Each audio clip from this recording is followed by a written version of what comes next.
I found the bunker of a prepper family who went missing 3 years ago, Dr. Daniel. Vance was an exceptionally intelligent man, perhaps too intelligent for his own good. At 40 years old, he was a fluid dynamics lecturer with a mind that worked in shapes and numbers for reasons unknown to anyone. But himself, one day he decided to run some calculations on the apocalypse. Whatever he discovered deeply disturbed him, because shortly after, he quit his job, liquidated his assets, and dramatically changed the course of his life.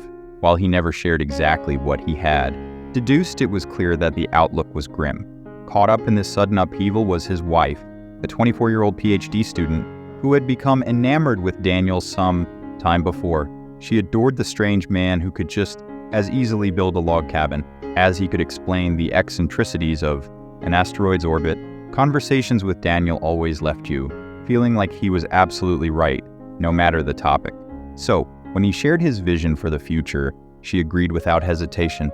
15 years and 5 children later, the Vances had built a life in the remote woods just outside of my hometown. They were enigmatic, wealthier than most people could fathom, and incredibly serious about their prepper lifestyle.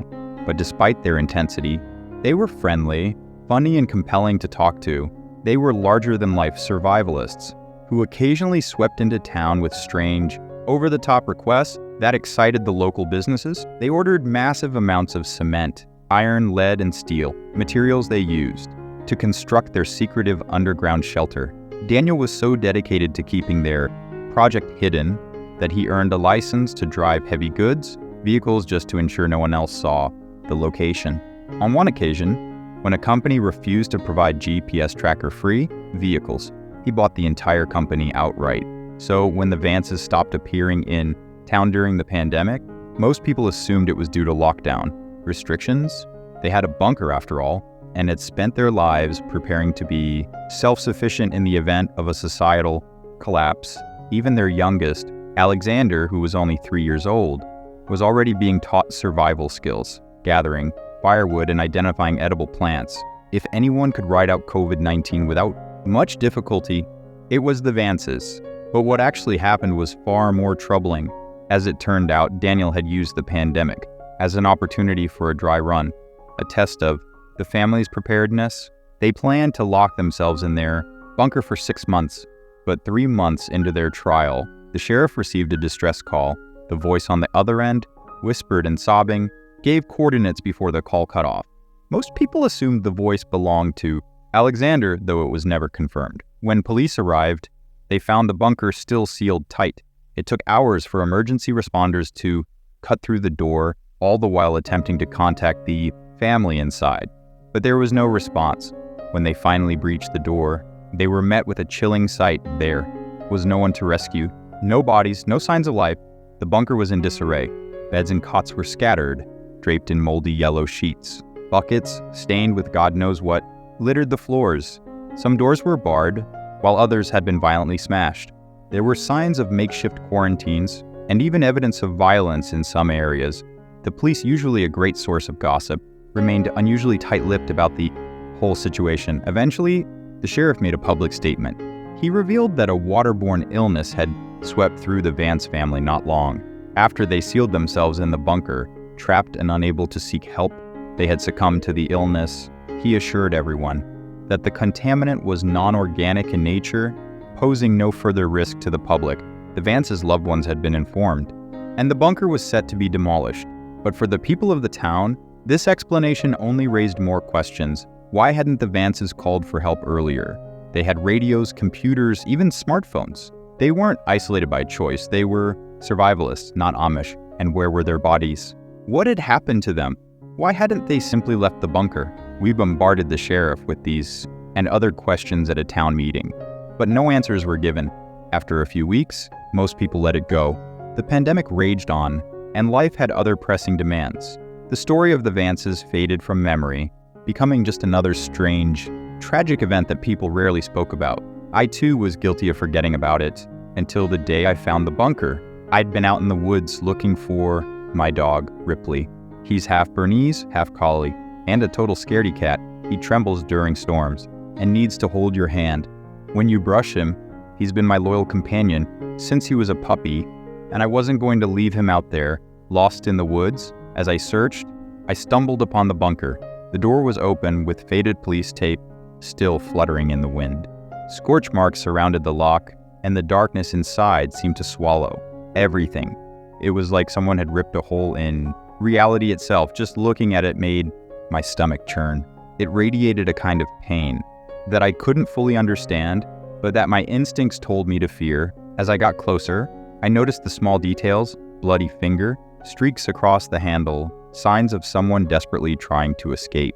The viewing window had been smashed in, a hammer still lying nearby.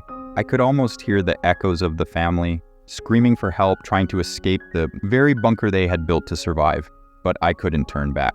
I had seen Ripley's paw prints leading into the tunnel. I wasn't going home without him. Under any other circumstances, I would have run, but I had gone there looking for my dog. Ripley and my flashlight revealed wet paw prints trailing down the dusty concrete tunnel. Ripley, a half Bernese, half collie, was the kind of dog who trembled during storms and needed his paws held. When we brushed him, I love him deeply. I don't have much in the way of family, no wife and not many friends, but I have Ripley, and the thought of going home to an empty apartment where I'd cry myself to sleep was unbearable. He was my dog, and I had raised him since. He was a puppy. I wasn't going to leave him out in those woods alone. I had no idea what I'd find, but I knew it wasn't going to be good. The police had lied, keeping most of the grim details hidden. The bunker wasn't demolished or sealed off. In fact, blue latex gloves and broken police flashlights littered the area, as if the last people inside were in a hurry to leave. This was where 7 people had supposedly died. I assumed it was someone's responsibility to clean it up, but the corridor appeared untouched. Just a few meters in, manic writing covered the walls, the desperate scrawls of a lone survivor, like rediscovered cave paintings. Most were equations, diagrams, and blueprints, all focused on the circuits of the faulty door lock. It seemed like Daniel, the last to die, had left these. Imagine outliving your children. But then it got worse. The writing shifted from equations to chaotic scribbles, the same phrases repeated over and over. 5 doors, 5 not 6, 6 didn't make it, 6 doors. It looked like something straight out of an asylum, psychotic ramblings. But 6 paragraphs were different, impeccably neat, each topped with a carefully drawn Christian cross. Elliot Vance, aged 15, a gifted guitarist. He liked boys, though he thought I didn't know. I loved him with everything I had. He would have made a great man. Alicia Vance, aged 14, she liked to paint and shoot. She had her mother's mean streak. It would have served her well in the future. Elijah Vance, aged 8, the smartest of us all. These were Daniel's memorials to his children. My flashlight illuminated the words, revealing the depths of despair he must have endured. He knew he wouldn't get to speak at their funerals or write their obituaries. This was his last desperate way to make sure the world would one day know them as real people, not just as victims of tragedy. The words marked the end of the tunnel, and nearby was a trap door. Ripley's paw prints ended there. I feared he might be in danger, but I paused, looking back at the bunker door 20 meters. Behind me, the once gloomy forest outside now looked bright, even under cloudy skies. I felt like I was leaving the whole world behind as I climbed down the ladder. I found myself in a large circular living space, packed with multifunctional furniture. The walls were lined with folding beds and tables. Everything could be transformed. A dining area could become a sitting space, or even a sleeping area. 7 people lived here, and there wasn't enough privacy, so they had to make the most of the cramped quarters. I searched for more signs of Ripley, but the wet paw prints faded, leading vaguely toward a nearby door. I wanted to rush after him, but I stopped myself. There was no point in getting hurt. I took a moment to look around and quickly spotted a dinner table. If I needed more proof the police hadn't cleaned up, this was it. The plates were still out, the food rotten to blackened husks. A child's hat lay at one of the place settings, its once creamy fleece now a sickly green-yellow. The chairs had their backs reinforced with beams, and on each cushion was a foul-smelling stain. I touched one with gloved hands, and the fabric crackled. The same stain covered the cutlery, plates, and even handprints on the tablecloth. It wasn't blood. It was too contained. One stain on the back of a chair was shaped exactly like a slim woman's waist. Miranda Vance had always been slim. Stains were scattered across the room in the strangest places, on beds, blankets, the plain floor. One resembled a child huddled in the fetal position. The same material was smeared across the TV remote, books, and board games. Every object in the room, from sofa cushions to dirty laundry, was covered in the dried, brownish material, giving off a sickening, coppery odor. I found the jigsaw particularly baffling. Someone had set up another table with 4 chairs, all with the same back support modifications as the dinner table chairs. A jigsaw puzzle had been laid out, split into 4 piles, but only one pile was used. The rest remained untouched, as if someone had carefully divided the pieces for 3 others who had no interest in joining. Maybe Daniel had tried to keep his family's spirits up while they were sick. If that was true, I couldn't help but picture the man sitting there, urging his loved ones to piece together the puzzle while they drifted in and out of consciousness. There was something profoundly unsettling about that room. As I scanned the details with my flashlight, flicking from one object to the next, the urge to leave intensified. One door had wooden beams nailed across it. A sofa was partially dismantled. Several beds had been burned, and all the light bulbs had been removed, sitting in a box on the kitchen counter. When I looked up at the ceiling, I finally understood why the police were confident the Vances hadn't survived, despite never finding their bodies. Someone had jammed a human finger into one of the empty light sockets, as though expecting it to glow when the switch was flicked. What had happened here that caused the authorities to leave and never return? Why didn't they even take the finger to test for disease, or at least confirm who it belonged to? I knew I needed to hurry and find my dog. People had died here, and while I wasn't superstitious, it didn't hurt to show a little respect for the dead. The bunker was cramped, eerie, and the air was so foul that I worried about getting sick. But I couldn't leave Ripley behind. He couldn't climb a ladder to escape, and I wasn't sure how he'd even gotten down there. Summoning. What courage I had left, I called out, breaking the oppressive silence. That seemed like a taboo in this dreadful place, like shouting in a graveyard. "Ripley!" I waited, heart pounding, hoping to hear his pause, but the silence stretched on. It was the kind of quiet that made you think something in the darkness was holding its breath, waiting for you to turn your back. Suddenly, the TV flicked on with a burst of white noise, so loud and abrupt that I jumped, nearly falling backward onto a filthy sleeping bag. As my heart raced, I recognized the sound of Daniel Vance's voice. I realized the issue here. I need to emphasize just how little I understand. The grainy screen showed a greenish infrared view of the bunker, with Daniel in the foreground and the dinner table behind him. Despite the poor quality, I could clearly see his family seated at the table. Miranda was the first to fall ill. Looking back, it makes sense. She often went into storage to get food, and we found it behind one of the refrigerators. So that's... shit. A figure slumped onto the table with a clank, knocking a plate to the ground. Shit, Daniel muttered, rushing over to sit the woman upright. Miranda never did like my cooking. He forced a laugh as he adjusted something at the back of her chair. The rods are better than tape. All those hours spent taping them up didn't work. But the rods, they slot right into the spine. And with a little modification, I can just fit them into the chairs. That way everyone can still join in for dinner. I'm working on something similar for family game night. With a grin, Daniel lifted the camera and scanned the table. My stomach turned as I saw what was seated around it. His family was dead, gaunt faces, missing noses, lips pulled back in grotesque grins. These were corpses, clear as day even in the low-resolution footage. The only thing that made them seem remotely alive was the way their eyes reflected the infrared light glowing eerily in the dark. Yet Daniel seemed oblivious. He tousled Elliot's hair, kissed his wife's cheek, and caressed the shoulder of a girl. He even lifted young Alexander from his high chair, but I couldn't bear to watch, turning my eyes away from the screen. As my gaze shifted, I panned my flashlight across the room and finally understood the stains. Not quite blood, but close. It was liquefied flesh, left alone for months. Daniel hadn't laid his family to rest. He had moved them from place to place, puppeting their bodies, pretending they were still alive. The stains showed where he had placed them, in bed, at the dinner table, on the couch to watch TV, even holding their favorite books. They had been lifeless husks while Daniel waited for them to finish a jigsaw puzzle. The thought chilled me to my core. Elliot didn't believe me when I told him about the door in the bottom level storage. Why would he? I was the one who designed and built every inch of this place, yet I had no idea how that door got there. It wasn't on the blueprints, no record of it.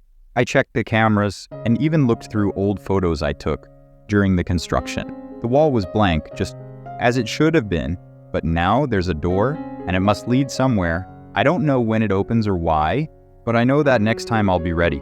I have to know what's on the other side and why it's doing this to us. We've been alone down here, often all asleep at once. Anything could have killed us easily, slit our throats in the dead of night. But it didn't. Instead, it's been playing some twisted game, and I need to know why. First it took our radios, then the computers, and finally our phones one by one. None of us noticed until it was too late. I used to scold the kids for not taking care of their things, thinking they were just misplacing them. But in a locked bunker, where could they possibly go? Looking back, the signs were all there. Who kept taking the lights? Who kept draining the batteries in our torches? How long had it been living with us before we realized we weren't alone? Was it watching us the whole time? That door, the one that leads to nowhere, isn't always blank. I've heard noises from behind it, shuffling, wet, ragged breaths, moving through the halls when it thinks I'm asleep. There's something in there. I was listening to Daniel, his rant both captivating and chilling, when something caught my eye on one of the infrared cameras. The image was a mess of static, but I rewound the footage and focused. 2 pinpricks of light appeared in the darkness, just behind Daniel's shoulder. It took me a moment to realize what I was seeing. My blood ran cold. Miranda Vance, dead and motionless, had turned her head. Her lifeless eyes were glowing, fixed on the back of Daniel's head. It's pointless to leave now. I'm no doctor, but I know that door is giving off enough radiation to kill all of us. If only we hadn't touched it. The room itself isn't lethal, but whatever curiosity got the better of us. We got too close. Or maybe something came through that door and did this to us. I don't know anymore. Wait, did you hear?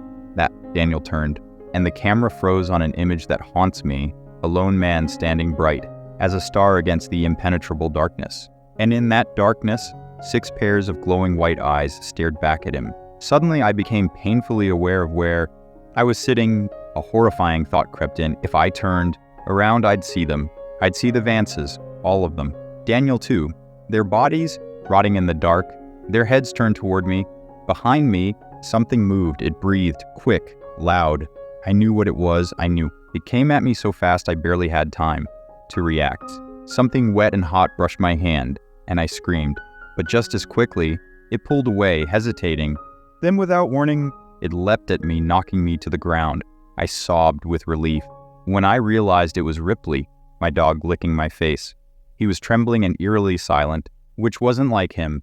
He was never quiet, not even when he was excited. But whatever he had seen down here, he was scared. He clung to me, digging his paws into my shoulders, as if begging to be held, even though he had grown too big for that years ago. "Oh, you idiot," I whispered softly, feeling his tail wag even in the darkness. Relief washed over me as I hugged him. "Let's get out of here." I picked him up, my arms straining under off his weight, and headed for the ladder. Climbing was tough, but I managed to reach the hatch and gave it a shove. First with one hand, then both, over and over. I pushed as hard as I could, but the hatch wouldn't budge. "Shit," I cursed, pounding on the hatch with my fists.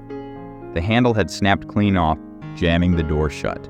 I needed tools to get through the metal bar, locking it in place. My fingers couldn't move it, and brute force was useless. I climbed back down, trying to catch my breath. At least it was fixable.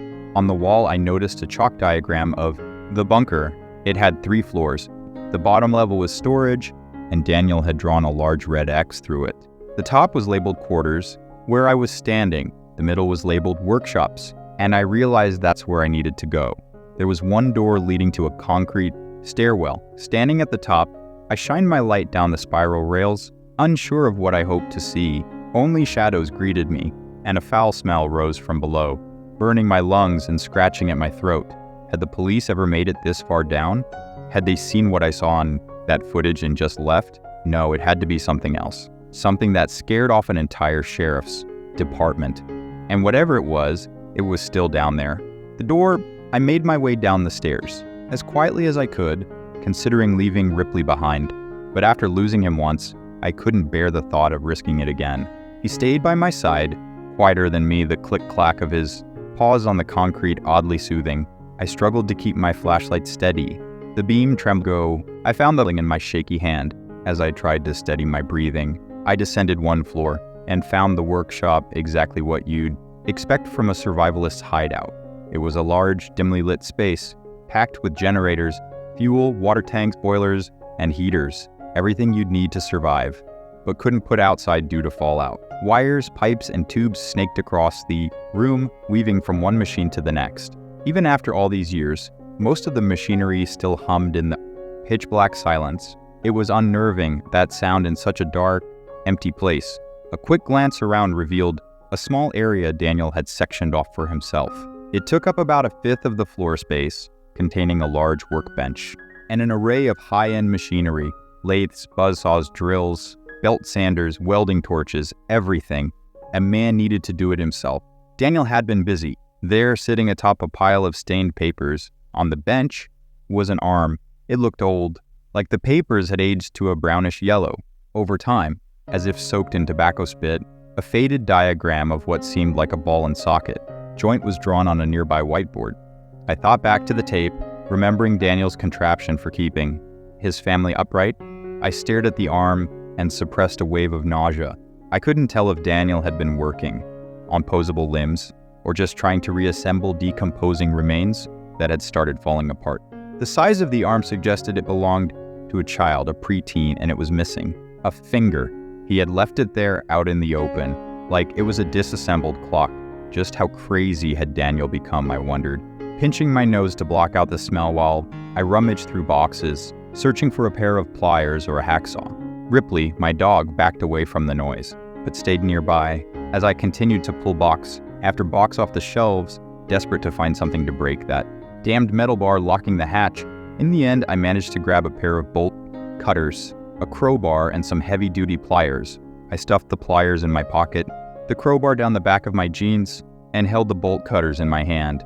The weight of the cutters felt reassuring, but that comfort didn't last long. Something moved in the darkness, out there in the jungle of shadows created by the pipes and wires, a figure, thin but unmistakably human in outline. My mind immediately flashed back to the tape I'd watched. Could it really be moving on its own? Or had Daniel rigged up some kind of contraption?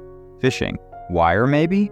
My heart raced, latching onto the fear that the bodies might be moving by themselves. I told myself it was just metal, just shiny, bits of metal reflecting in the darkness. But then the metal blinked and began moving toward me. All doubts vanished when I saw a pale hand emerging into the dim light. I bolted toward the stairs, desperate to escape, but just as I reached the second step, I froze. Something was gripping the handrail above me. A moldy fist, the skin so withered it was barely recognizable as human, clutched the metal rail. The fingers had decayed until they were mostly bone. Instinctively, I raised my light. There, staring down at me, was the bloated, hairless face of a corpse. I couldn't tell if it had been a teenage girl or Daniel himself, but the sight was enough to make me turn back. Another body, shambling toward me from the workshop, blocked my escape. I was trapped.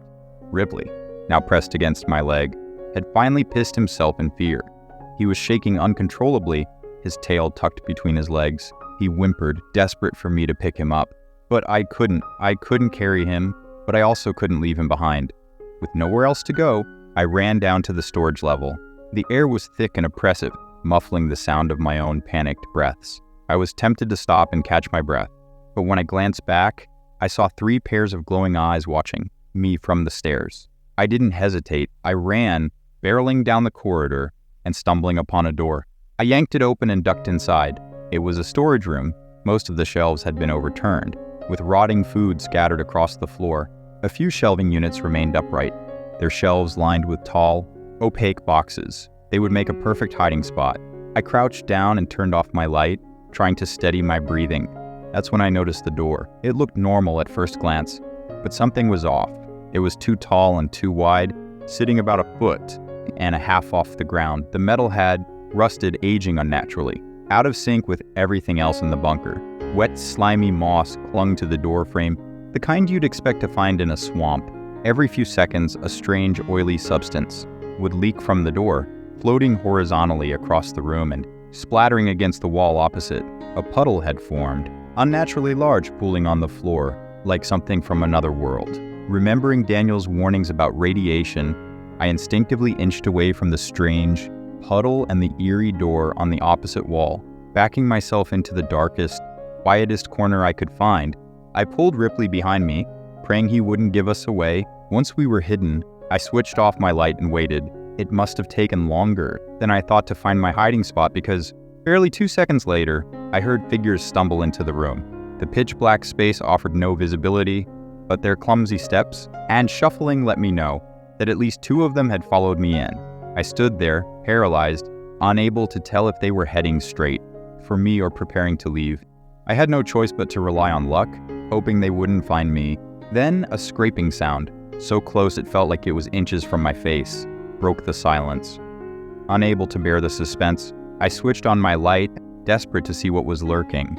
The sound had been deceiving. Daniel Vance stood no more than 6 inches from me, his hollow, toothless mouth hissing, "Get out." His cracked lips barely moved. As he spoke, he was a living corpse, just like the others, but unlike them, there was still a glimmer of intelligence in his wide, terrified eyes. Before I could react, the door creaked. I whipped the light around and saw it on the wall. The door was opening, and behind the rusted steel, there was no concrete, no bunker wall. There was something much worse. I saw a massive fleshy tunnel, a pulsing gullet of muscle, its walls lined with teeth the size of hands, spiraled downward into madness. Hot, putrid air blasted into the room, washing over me and the decaying figures. Like a wave, even the eyeless corpses seemed to freeze, caught in the horror of what lay beyond. "What the fuck?" I muttered, my eyes glued to the fleshy monstrosity beyond the door. "It's coming," Daniel whispered, grabbing me by the collar with surprising strength and throwing me out of the room. I hit the floor hard, skidding along the slick trail of fluid the Vances had left behind. The smell was unbearable, a sickening mix of rot and something else, something cold. I don't know why, but I had expected it to be hot, feverishly so. Instead, it soaked through my clothes like ice-cold mud. "It's coming." This time, the voice wasn't Daniel's. It was soft, like a child's whisper. One by one, the corpses shuffled toward the open door, kneeling in front of it, like they were offering themselves to whatever lay beyond. Most of them seemed mindless, but Daniel still had some awareness. He looked back at me, his gaze filled with sorrow. "The only thing we did wrong was being here for it to torture," he murmured. "It didn't need a reason, just an opportunity. Leave. It won't let us go. It won't even let us die. And if it catches you, it won't let you go either." With that, he lowered his head to the floor, joining the others in silent submission. And then something emerged from the doorway. A massive hand, its fingers unnaturally long, with an extra knuckle on each one, reached through and wrapped itself around Daniel's head like you or I might pick up an apple. Panic surged through me. I grabbed Ripley and the bolt cutters and bolted, running like my legs were machines, pushing past the limits of exhaustion and pain. I didn't look back. I couldn't. All I could see in my mind was that hand, those fingers with nails the size of smartphones, and the way it had crushed Daniel like he was nothing. I reached the top floor, my lungs burning, my body on the verge of collapse, but I couldn't stop. I crawled to the ladder, clinging to the rungs as I tried to steady myself. With one hand gripping the torch and the other working the bolt cutters, I fumbled again and again, my nerves shot, the fear making my hands shake. And then I dropped the torch. No, I whimpered, but there was no time to retrieve it. Something was climbing up the stairs. I could hear it, rapid, skittering, like a spider with hundreds of legs. Whatever it was pulling itself along the walls and ceiling, coming closer too fast for me to even think about stopping. I heaved with all my strength, and finally, the bolt gave way, the hatch flew open, and pale moonlight poured in, just enough for me to see Ripley still at the bottom of the ladder, growling in a futile attempt to ward off the horror below. I scooped him up and climbed, my muscles burning, my body screaming for rest. At the top, I collapsed, panting, but I was out. I had made it.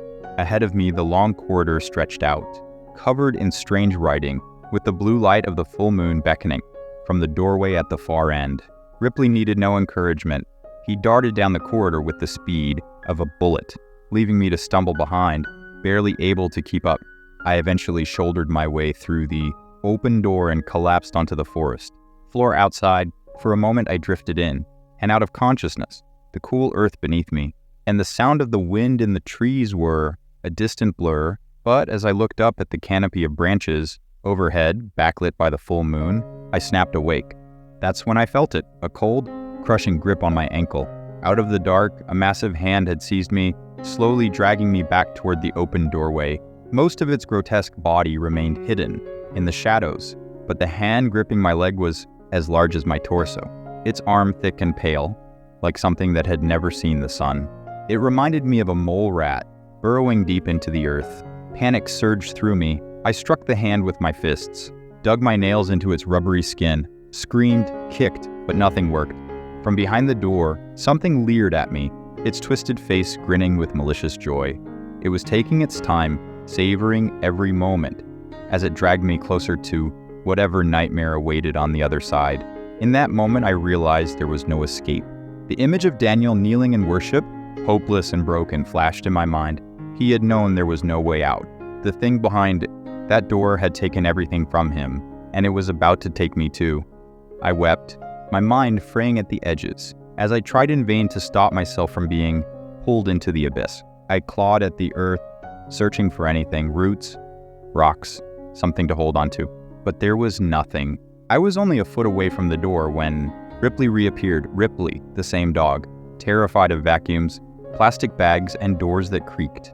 The dog that once got stared down by a rabbit and backed off, confused by the tiny creature's defiance. That same dog, usually so timid, lunged at the monstrous arm like a wolf.